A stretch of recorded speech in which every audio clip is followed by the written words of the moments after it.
If your family is anything like mine and you guys like riding bikes, chances are you have a bit of a bicycle helmet storage problem, like I do. And I've gotten into cycling pretty heavily in the last few years, which means I actually have more than one helmet, and that just adds to the problem. So I would absolutely love to have a nice dedicated space to store those helmets in the garage. So with the help of our friends at Priority Bikes, I'm gonna try to make a functional solution that looks really cool.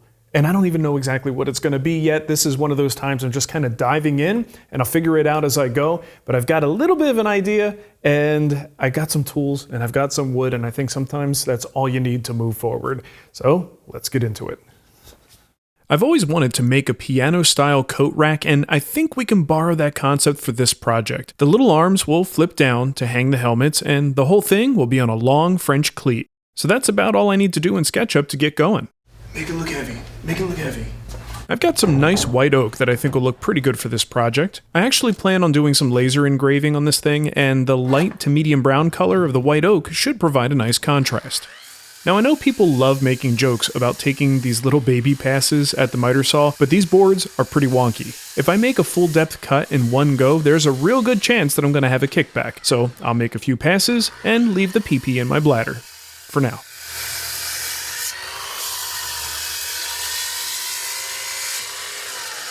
And check out that cup. Instead of jointing this board and then ripping my pieces, I'm going to rip the pieces first, which will allow me to retain as much thickness as possible in each piece. Since the board is still in a rough state, the bandsaw is the ripping tool of choice.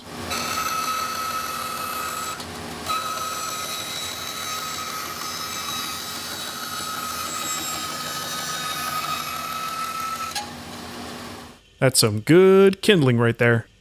So while this cutting order does let me keep as much thickness as possible in the individual pieces, it also creates a lot of work for me, as I have to joint and plane each individual piece. But what else do I have to do today? At the planer, I'll bring all of the pieces to final thickness and width.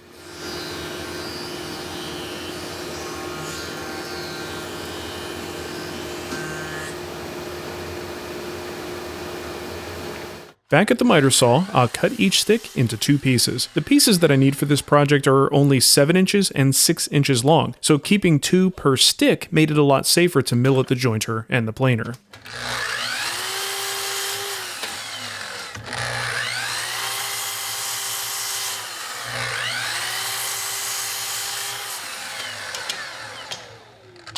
So here's what I'm thinking. Most of the pieces will just be glued together, but the pieces that pivot down for holding stuff will pivot on a steel dowel. I need the dowels to be located accurately, so I'm going to use this gorgeous Canadian stainless steel beauty. This is Jessum's doweling jig, and it's a stunner, eh? I'll first set the bit depth. I'm using 1-inch dowels, so I'll make sure that I drill a 1/2 inch into each side.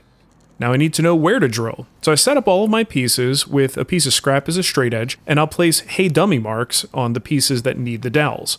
The actual locating of the jig will happen using the jig itself, but those marks prevent me from getting confused at the workbench.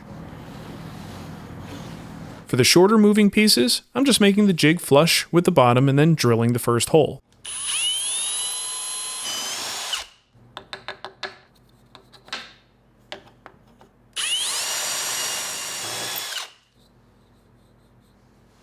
For the static pieces, the hole is located up a little bit higher, so I'll use the third location for those.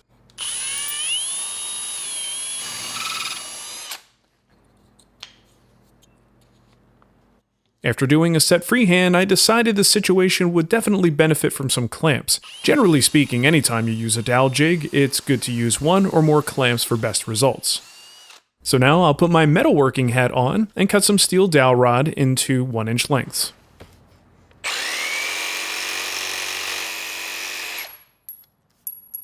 After the cut, I file the ends, chamfer the corners, and clean up the steel using some sandpaper. Now I can test the fit. Ultimately, we don't want these to be super tight, so I may end up just reaming the holes a little bit later. Now each piece gets an 1/8 inch round over pretty much on all the edges.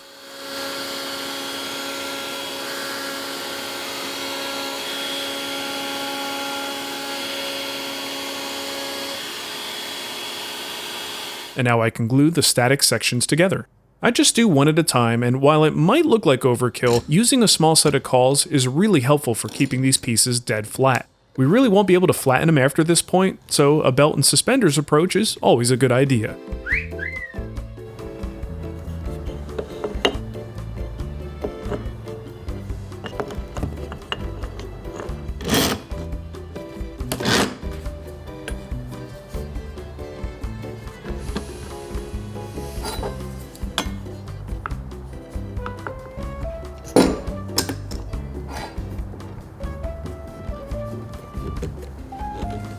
Because these pieces have roundovers already in place, that's a real nice spot for glue to squeeze out. So after about 10 or 15 minutes, when the glue skins over, I'll remove the cauls and use a chisel and a wet towel to clean up the glue. Once dry, I'll take advantage of that sharp, rigid edge of some backside sandpaper to do the final cleanup. I really hope you'll try some for yourself. Just go to backsideSandpaper.com. While I work on these little assemblies, let me tell you about something that has genuinely changed the way I get around, and even how I connect with my family. I recently got my first cargo bike, the Extracycle RFA, and I have to say, I'm hooked. It's a pedal assist e-bike that's just as good at hauling stuff as it is at hauling people. I like to use it for my 9-mile commute to the shop. It's a great way to get some exercise before I even start my workday. I also use it for grocery runs. The 2 huge cargo bags have an incredible amount of space, keeping groceries safe and contained for the trip home. Honestly, it's like having a second vehicle, just way more economical, environmentally friendly, and let's face it, a lot more fun. But here's the real game changer. I use it to take my daughter Ava to school whenever the weather's nice. She's got a comfy seat, surrounded by the hoopty accessory for extra security, and she absolutely loves it. She's seriously living her best life back there. Yes, I got it.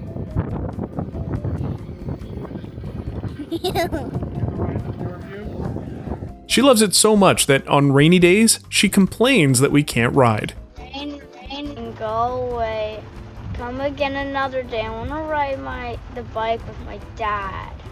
I never thought a bike could become such a core part of our routine and our bond, but here we are, laughing, chatting, and rolling through town together. If I have one regret, it's that I didn't find this bike sooner. Extracycle has baby seat options too, and I would have absolutely had both of my kids back there for some 2-wheeled adventures. So if you're curious, check out Extracycle.com and take their quick ride guide quiz. It only takes a minute, and new riders can get $500 off their order. Big thanks to Extracycle and Priority Bikes for supporting the show. And now let's get back to the build. Bye-bye. On the bottom of each glued up section, I felt like we just needed something. So I used an oval template to add a little curve action. Nothing crazy, just something more interesting than a square.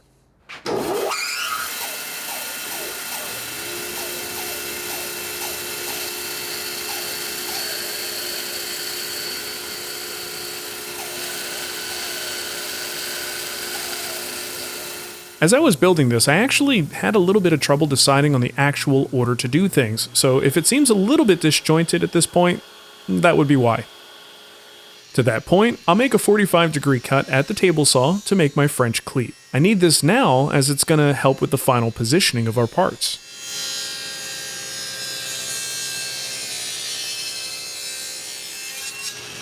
So back at the assembly table, I'll put the parts together and roughly map out where I want a couple of engravings to go.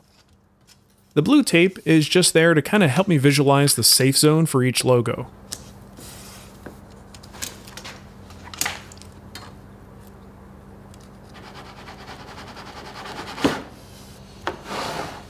Now, for the first time on the show, I'd like to introduce our new Eon Mira 9S laser. This thing is an absolute beast of a machine, and I feel incredibly fortunate to have one in the shop. I'll do one logo at a time here, starting with Extracycle. While this is an incredible process to witness, the lights and the reflective glass make it pretty tricky to capture, but here's the final result. Nice and crispy. Like my fries. The burning process leads to some discoloration and residue on the surface, but that's easily cleaned up with a little bit of denatured alcohol. The actual engraved area is very rough and grainy, and I don't want any future dust to settle in there and get stuck, so I'll hit it with some lacquer to seal it up. When that's dry, a light sanding reveals that beautiful Extracycle logo. On the other side of the rack, I also included the Priority Bikes logo and gave it the same treatment. And what I can't reach with the sander gets cleaned up by hand. Backside sandpaper.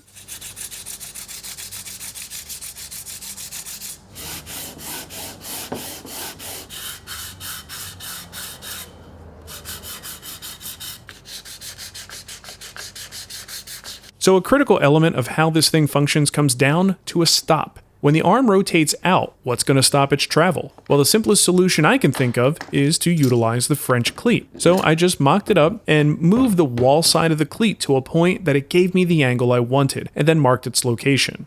With the wall side cleat clamped in place, I'll bring the rack side cleat nestled in tight and mark its line so that I know where it should be on the rack.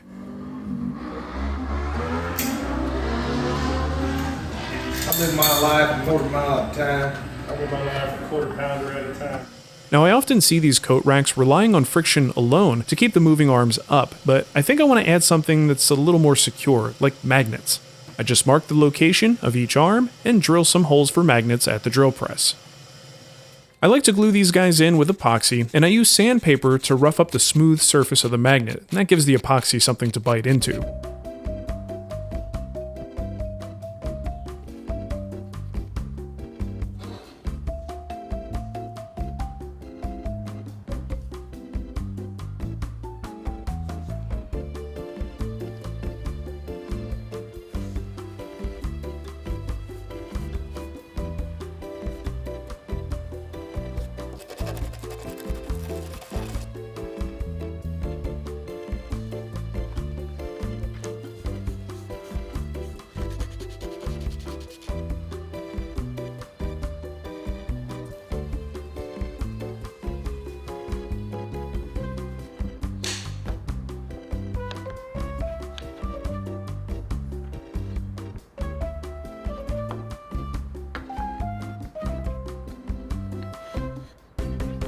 So I gave that an overnight cure, and the next day, I can attach the cleat.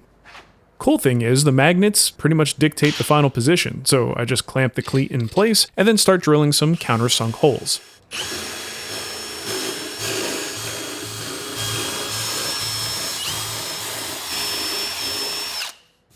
Now here's the deal, this is solid wood. It's going to expand and contract with seasonal changes. All the more because it's going to be in a garage. So what I'm doing now is attaching these screws while the whole thing is pretty snug. The humidity is up right now, but I have to assume this thing is going to get even more humidity as we get deep into this Missouri summer. So the current arrangement might be problematic in a couple of months. But by attaching the screws and committing these parts to their positions, I can disassemble the parts and create just a little bit of breathing room.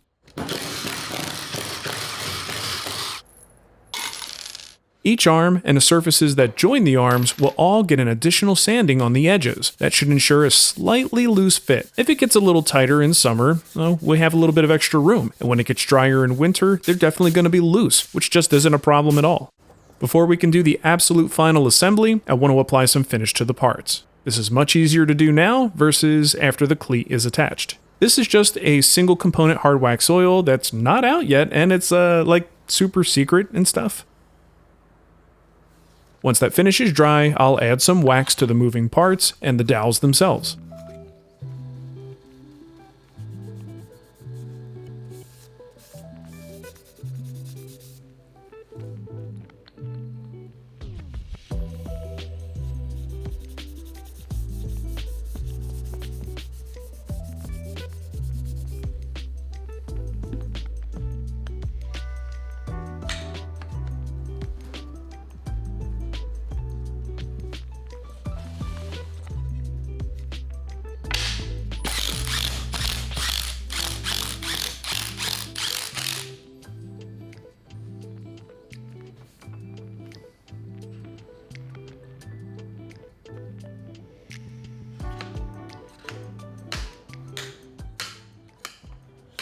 Back home, I find the studs. I mean, other than the one here doing the work. And look at that, a heavily branded, totally overkill helmet rack. Gotta love it. Well, it's kind of a shame going through all that hard work just to cover everything up with the helmets, but that's the whole point. It's a helmet rack, and a darn nice one. And I am super happy with the way this turned out. This was really designed to be not just a helmet rack, but something that you absolutely could put inside your home. You could make it as long as you want to hang as many coats and just whatever else you might want to hang from there. If you have a bag or something, you could use it for that as well.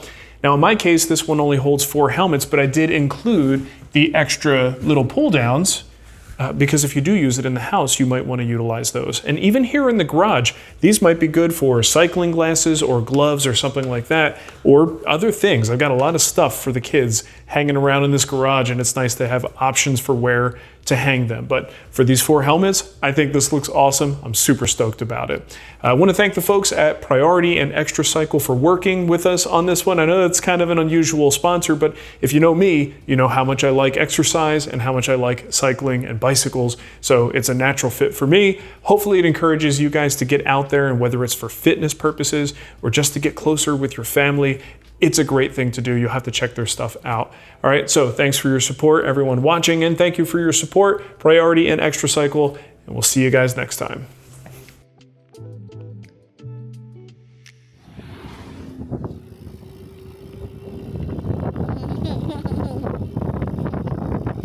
I know.